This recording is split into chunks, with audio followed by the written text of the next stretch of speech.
अस्सलाम वालेकुम। मुल्की और गैर मुल्की हर खबर पर नज़र हमारी। रुख करेंगे कराची का, जहां से रिपोर्ट कर रहे हैं हमारे नुमाइंदे सफ़ीर हुसैन नकवी।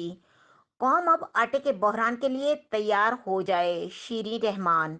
कौम अब आटे के बहरान के लिए तैयार रहे। नायब सदर peoples party senator Sherry Rehman का आटे के बहरान पर तशवीश का इजहार करते हुए कहना कि गैस और चीनी के बाद कौम अब आटे के बहरान के लिए भी तैयार हो जाए।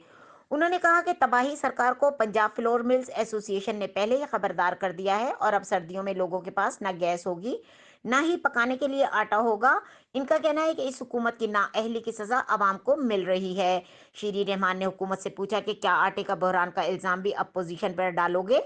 कौम अब आटे के बहरान के लिए तैयार रहे, एलएनजी स्कैंडल पर खामोशी क्यों। शीरी रहमान का सवाल। उन्होंने कहा कि फ्लोर मिल्स एसोसिएशन आज सरापा एहतजाज है। मिल्स को कहा जा रहा है कि वो खुद गंदम खरीदें।